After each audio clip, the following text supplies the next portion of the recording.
Bueno, ahora sí vamos a continuar con nuestra agenda académica de hoy. Les agradecemos, por favor, tomar asiento, nuevamente poner sus celulares en silencio para poder dar inicio a nuestra agenda que tenemos programada por la tarde. Recuerden, muy importante,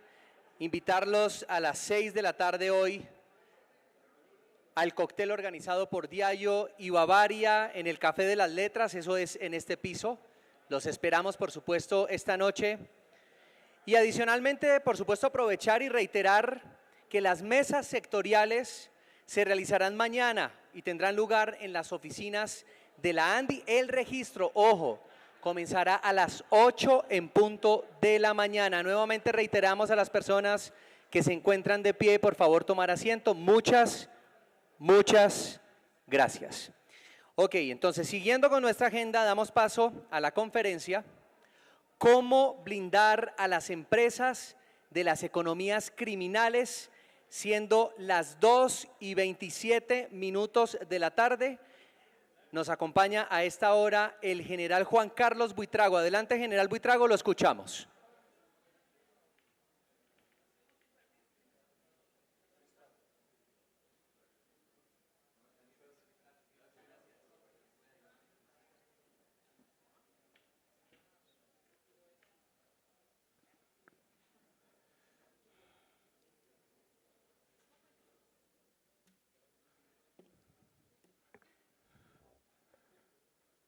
Muy buenas tardes para todos. Agradezco a la ANDI y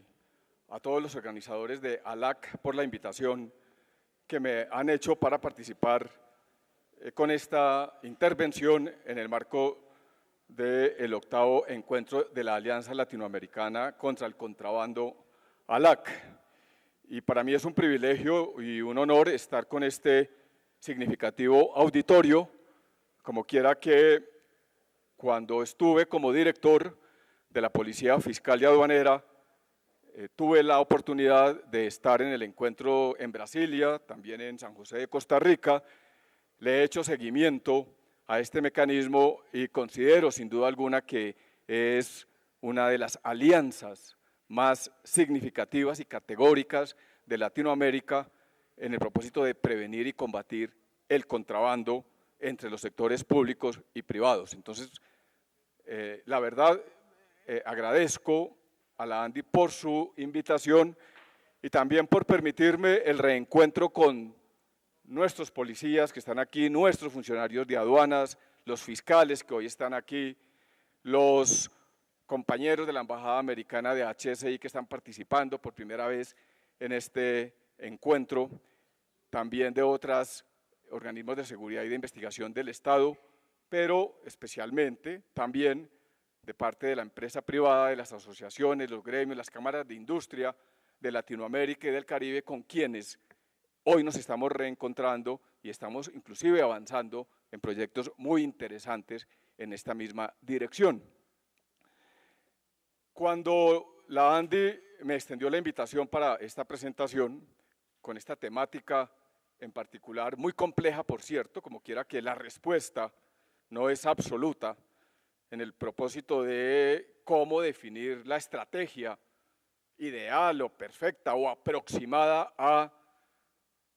el blindaje, la protección, la defensa de la empresa privada frente a las economías criminales. Una amenaza cada vez más creciente y latente que no solo gira alrededor del narcotráfico, al contrario, hoy el comercio ilícito, el contrabando, que es uno de los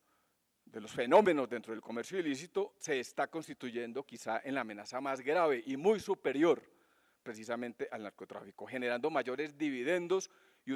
utilidades a las mafias del contrabando, del comercio ilícito, repito, muy superiores a las del narcotráfico. En la dirección de la Policía Fiscal y Aduanera solíamos decir, y esto lo hemos hablado con la general Sandra, hoy directora de la Policía Fiscal y Aduanera, que la lucha contra estas economías criminales, especialmente aquellas que están involucradas en la cadena de suministro ilícito de productos de cualquier especie o que hacen parte de ese sistema de economía criminal, habría que abordarlo teniendo en cuenta 3 preceptos. El primero de ellos, la necesidad de quitarle la cabeza a la serpiente. Es decir, si no hay una decisión con carácter y con firmeza para desmantelar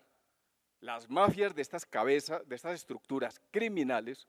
locales, regionales y globales,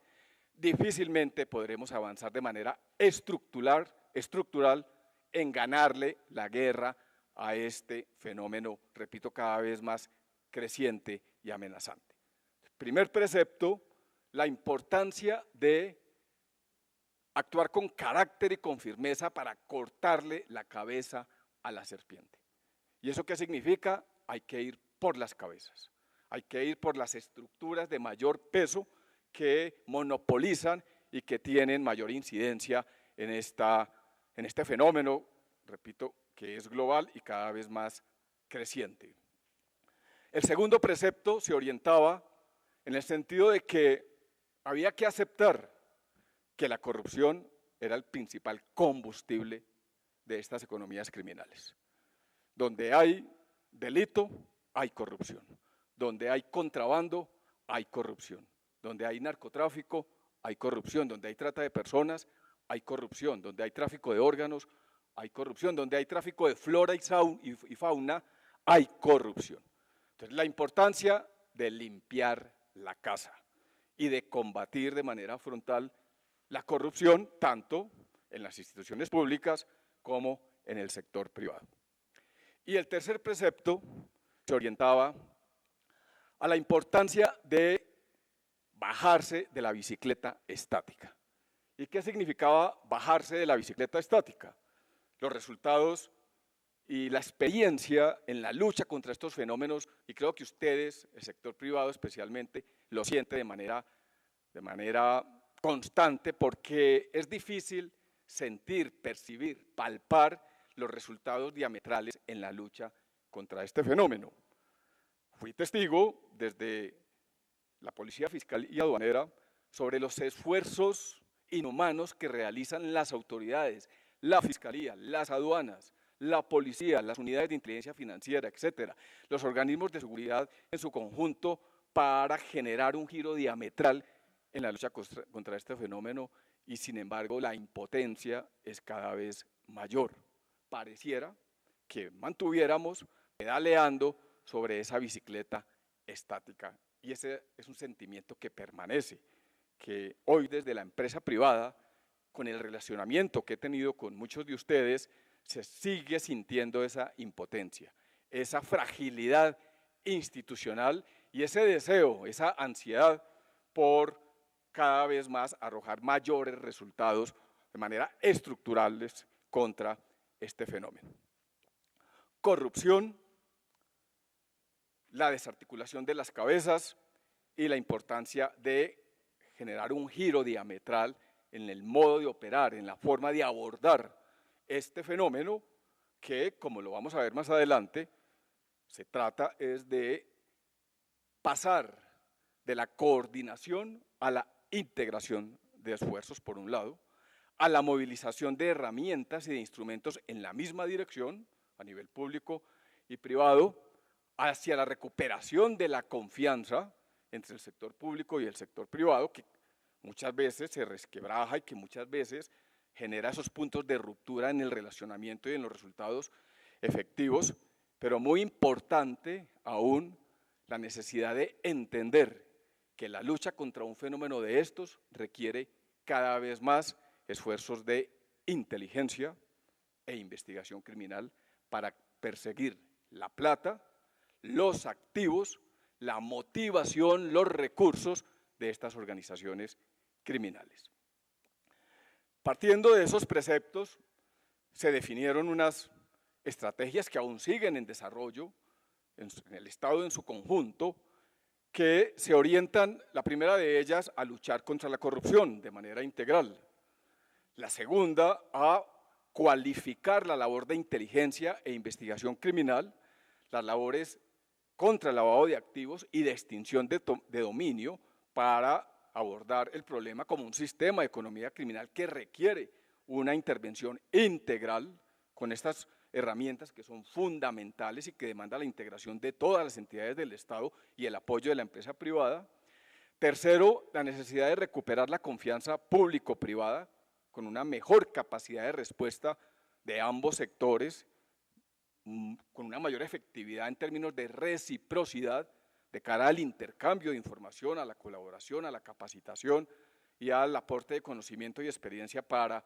integrar esfuerzos en la lucha contra el fenómeno.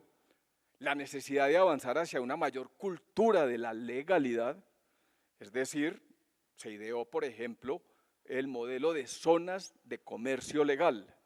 que no solamente se trataba de garrote y garrote contra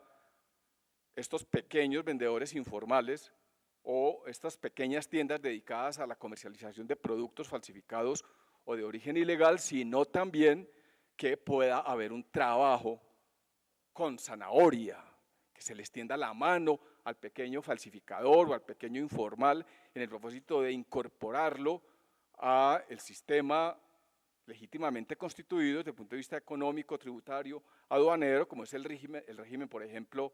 simplificado, el régimen simple que ha creado la aduana en nuestro país, pero también de brindarles oportunidades desde el punto de vista de desarrollos alternativos y de otras opciones y beneficios para que puedan salir de la informalidad o de la ilegalidad.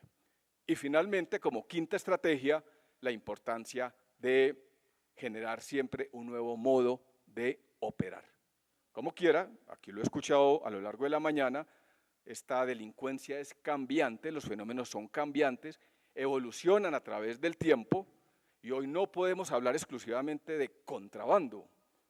Nuestra recomendación ha sido, hay que hablar de comercio ilícito y de los fenómenos que precisamente hacen parte de esta especie del comercio ilícito, como son el contrabando, la falsificación, la adulteración, la modificación de productos, la defraudación fiscal, la defraudación aduanera, el lavado de activos, cada vez más vinculado dentro de este sistema de economía criminal. Y esto se hizo, y esta experiencia permitió desarticular más de 92 estructuras criminales, 21 de ellas de carácter transnacional, con un apoyo importante de las agencias federales de los Estados Unidos que apoyan estas investigaciones, capturar más de 1.500 personas, congelar activos y dinero por cerca de 1.6 billones de pesos y desarrollar toda una estrategia bajo el liderazgo de la Fiscalía General de la Nación a través de la nueva unidad que se ha creado en el marco de la ley anticontrabando para la investigación de delitos fiscales y aduaneros, a partir de la modernización de la DIAN en el marco de un préstamo del BID que está permitiendo un salto cualitativo, tecnificado, con tecnología de vanguardia en la lucha contra el contrabando y en la facilitación del comercio, obviamente que son los dos factores que sin duda alguna tienen que abordarse, y finalmente con otros organismos de seguridad que aportan en esta intervención del fenómeno, sumado a el apoyo y el aporte del sector privado. Muchas de las operaciones que permitieron capturar al zar de la chatarra, al zar del contrabando de textiles, a muchos otros zares dedicados al contrabando de cigarrillos, de textiles, confecciones, calzado, inclusive de minería ilegal, etcétera, se desarrollaron gracias a la información que aportó la empresa privada. Y en muchas opciones tuvimos ruedas de prensa en Palacio de Nariño con el presidente de la ANDI, con el doctor Bruce McMaster, allí como representante de los gremios y asumiendo esa vocería en la lucha contra el crimen organizado y mostrando resultados público-privados en cabeza del presidente de la República, de los organismos de seguridad y de la cabeza de los gremios de la Asociación de Industria de Colombia, mostrando las capturas y los resultados de estas mafias del contrabando. Entonces, la primera pregunta que sugiero nos hagamos nosotros a nivel de Latinoamérica, ¿qué estamos haciendo para blindar a la empresa de las economías criminales? Hemos desarticulado mafias, estructuras, les estamos quitando la plata y les estamos quitando los bienes. entendiendo que esta experiencia ha dado resultados no solo en Colombia, sino en otros países de Europa, Estados Unidos y también de Latinoamérica y el Caribe. La respuesta, repito, no es absoluta, pero sí, esfuerzos como estos, el de ALAC, como otros mecanismos a nivel de cooperación regional que se han venido desarrollando, demuestran que integrar la justicia, que integrar a los organismos de seguridad del Estado con la empresa privada y que sacar la lucha del contrabando, del comercio ilícito de las fronteras para trasladarla a un escenario regional y global es sin duda alguna una fórmula importante que permite resultados estratégicos y estructurales en la intervención de este fenómeno. Usualmente, y quería comenzar con esta ayuda no obstante, que ya se ha hablado aquí sobre el control del riesgo frente al comercio ilícito, al contrabando en la cadena de suministro, etcétera, pero solamente esta ayuda busca transmitir un mensaje. La importancia de que en términos de gobernanza corporativa, de administración y control del riesgo y de oficiales del cumplimiento, se incorpore dentro de las empresas la importancia del riesgo criminal. No solamente el riesgo económico, el riesgo político, el riesgo físico, sino las economías criminales como un riesgo permanente, latente. Son 3.4 trillones de dólares de dinero que se lava anualmente. De esos 3.4 trillones de dólares, cerca del 60%, de acuerdo con los estudios de la OCDE, se destinan a la corrupción, es decir, a contaminar, a contagiar, a incrustar esa cadena de corrupción dentro de las empresas públicas y privadas legítimamente constituidas, es decir, hay una amenaza latente.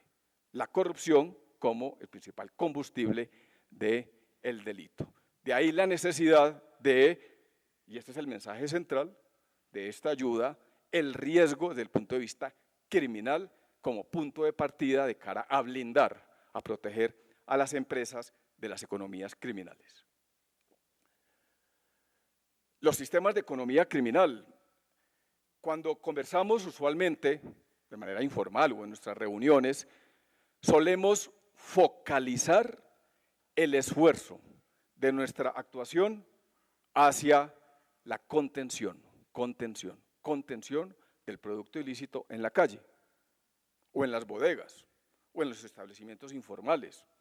Y que si se cierra un establecimiento, se dejan de vender 10 pares de zapatos, y son 10 pares de zapatos de ganancia para la empresa. Cuando estuvimos en la Policía Fiscal Aduanera, muchos de ustedes fueron testigos de la importancia de cambiar el enfoque de la empresa privada en esa visión. La necesidad de abordar el fenómeno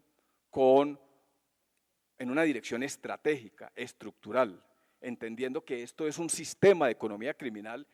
y que incautar un contenedor o unos volúmenes de mercancía era precisamente permanecer en esa bicicleta estática. Ustedes incautan, realizan o invierten cantidades de recursos en investigaciones privadas, en apoyo para la consecución de información, en la lucha contra la propiedad intelectual, protección de marca, etcétera, se convierten en víctimas dentro del proceso, pero los procesos a veces se quedan ahí precisamente porque no se va más allá en resultado de una inteligencia bien estructurada, de una investigación muy sólida y sobre todo en el sentido de armar toda la cadena de comercio ilegal que nos permita llevar al inicio y al final de esas mafias, de esas estructuras locales, regionales y globales que son las que monopolizan este negocio ilícito y cada vez más vinculadas con otros fenómenos delictivos. Por eso la importancia de visualizarlo como un sistema de economía criminal que se usufructa inclusive o interactúa con otros sectores como el narcotráfico, el tráfico de armas. Aquí están nuestros compañeros de HSI y con ellos se desarrollaron investigaciones muy importantes que nos permitieron desarticular estructuras del contrabando en el Pacífico con carácter transnacional, pero que también traficaban con drogas y con armas, pertenecientes a las disidencias de las FARC. Pero además otras operaciones, como la Operación Imperio, que nace resultado de la incautación de 100 millones de dólares al cartel de Sinaloa en Los Ángeles, en una operación conjunta entre HSI y la DEA en los Estados Unidos, y que terminó en operaciones anticontrabando en México y en Colombia, por ejemplo. Lo que significa que estos fenómenos no se manifiestan de manera autónoma o aislada, sino que efectivamente hacen parte de un sistema de economía criminal que hay que abordar desde esa intención de estructurar todos los componentes y los actores, el modus operandi, la logística, el dinero, los activos de estas estructuras mafiosas transnacionales. Y quiero decirles que antes de mi intervención anoche quise sacar un pedazo de mi tiempo para consultar a unos 5 expertos en economías criminales y en lavado de dinero, para preguntarles, bueno, mañana tengo esta intervención en ALAC, esta es la importancia del escenario, tengo que responder una pregunta que es la pregunta del millón, pero sí quiero su consejo sobre qué debo decirles desde el punto de vista de qué puede hacer la empresa privada en el propósito de avanzar en proteger a sus empresas de las economías criminales. Y los expertos, algunos de ellos exdirectores de la UIAF, otros fiscales, otros ya desde la empresa privada, coincidieron en estos 3 aspectos. El primero de ellos, la ausencia de un conocimiento real dentro de la empresa sobre cómo funcionan los sistemas de economía criminal. Y en consecuencia, el riesgo que esto representa para la empresa, para el negocio. Segundo, la falta de conciencia, y creo que esa fue la número 1, desde la más alta dirección sobre la importancia de abordar el riesgo de las economías criminales sobre el negocio. Y tercero, que no se contempla los sistemas de economía criminal como un riesgo dentro de la industria. Hablar de cifras, del punto de vista, y esto lo hemos discutido con nuestro amigo Axel, que se encuentra aquí de la Cámara de Industria de Guatemala, sobre las metodologías y los estudios de mercado que nos permita aproximarnos a una verdadera medición, a las cifras que hace un DOC, las instituciones en los Estados Unidos, otras autorizadas a nivel global que nos permiten aproximarnos a cuál es realmente la cuantía de lo que vale esta economía criminal a nivel global. Hay unos estudios aproximados, pero todavía no hemos logrado la metodología ideal que nos permita acercarnos en un muy buen porcentaje sobre cuál es el tamaño y los costos del comercio ilícito de un producto en particular en una región, en un país o a nivel global. He mencionado una cifra de 3.4 trillones de dólares en materia de lavado de dinero, pero hay cifras en materia de falsificación,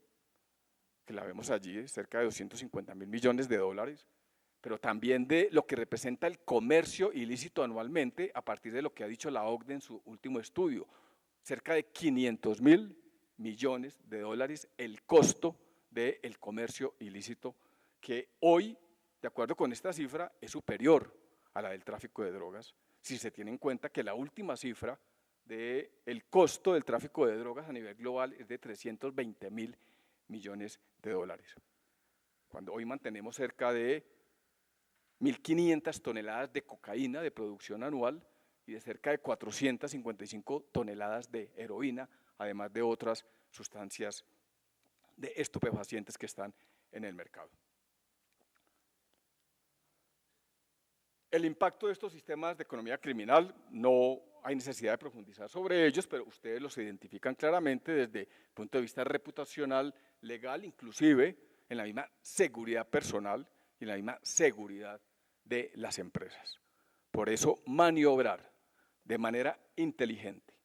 aprovechando la existencia de asociaciones, de agremiaciones, como la ANDI, por ejemplo, como las cámaras de industria, como las cámaras de comercio, para que la empresa privada, y esto nos lo piden los fiscales y las autoridades, puedan hacerse o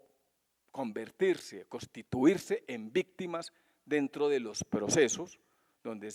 se han aperturado investigaciones por falsificación, por contrabando, por adulteración, etcétera. Esto ayuda de manera trascendental en que haya justicia,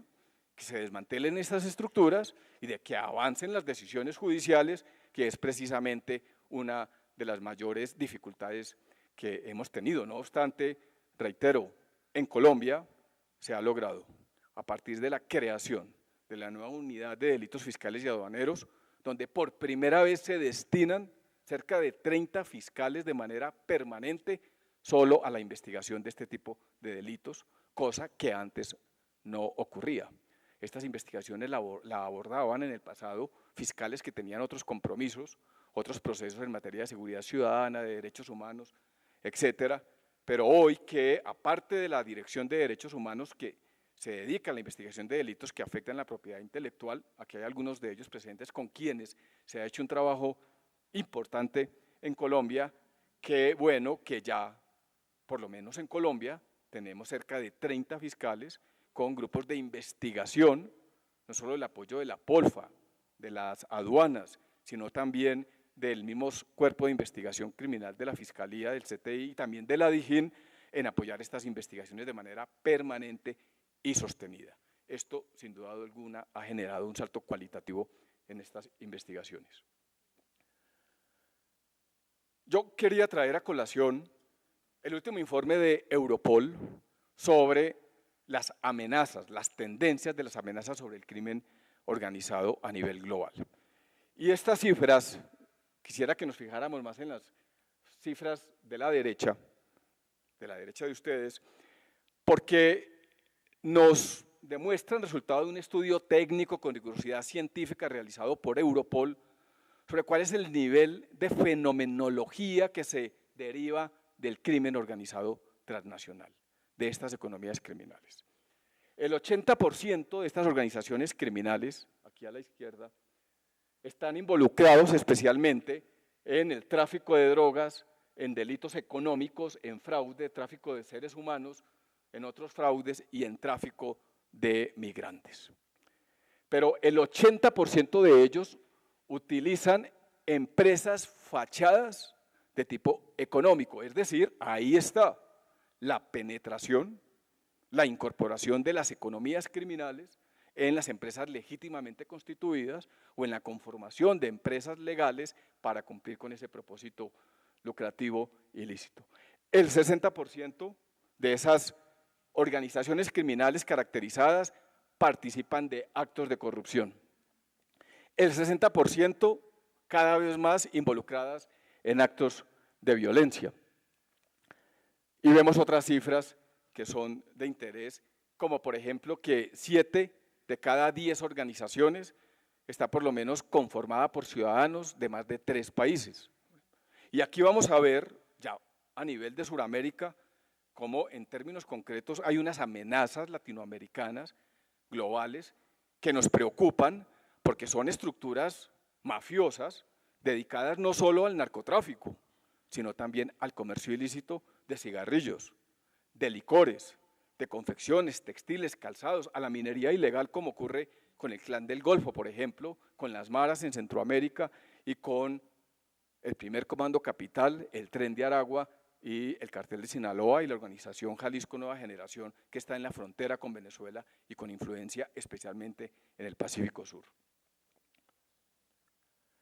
El otro informe de SOTCA, de Europol, definitivamente coloca la corrupción en el centro del problema, como ya lo hemos mencionado, y también coloca los sistemas paralelos de finanzas criminales al sistema paralelo de finanzas o del sistema financiero legítimamente constituido, que también es muy conocido por ustedes, de cómo funciona en cada etapa y en cada eslabón crítico del sistema financiero hay un componente criminal que está acechando, intentando penetrar, cooptar o corromper a sectores del sistema financiero. Les mencionaba el primer comando capital. Este es quizá, junto con el Tren de Aragua y las organizaciones del narcotráfico, las mafias vigentes en Latinoamérica que también están monopolizando el negocio del comercio ilícito, especialmente de cigarrillos, de licores, también de productos farmacéuticos, de confecciones, textiles y calzados, simple y llanamente, ¿por qué? Porque hoy la principal forma de monetizar el dinero resultado del narcotráfico es el contrabando. Los hemos visto desde hace muchos años, pero ese círculo económico criminal precisamente les permite a ellos utilizar con el menor riesgo y con la mayor utilidad, con las menores consecuencias, el comercio ilícito en el propósito de monetizar y de repatriar y de incorporar al sistema financiero formal esos dineros ilícitos. El primer comando capital tiene influencia en 23 países de Sudamérica y tiene el Pacífico Sur con una influencia marcada, no solamente con determinado control sobre las ciudades portuarias, y cuando revisamos, por ejemplo, el análisis de homicidios, las ciudades portuarias del Caribe, de Centroamérica y de Sudamérica, del Pacífico Sur especialmente, son las que registran mayor incremento de homicidio. Y no solo de vendetas entre ellos por el control del territorio, sino también de atentados y violencia contra las autoridades. Ya en Ecuador están matando fiscales y jueces. Ya hay 5 organizaciones criminales que monopolizan el narcotráfico y el comercio ilícito, inclusive desde las cárceles. ¿Resultado de qué? De las 11 toneladas que ha incautado las autoridades ecuatorianas en Guayaquil en los últimos 2 meses y las otras del año pasado, que ha llevado a cifras récord de control sobre el puerto de Guayaquil en materia antidrogas, por ejemplo. Entonces, hay un dinamismo importante, una dinámica clave de estas economías y mafias en el Pacífico Sur que ha llevado a las autoridades a generar nuevos mecanismos y estrategias contundentes de contención y de desarticulación de estas estructuras. Se me acabó el tiempo, voy a avanzar. El Tren de Aragua con influencia en 6 países de la región,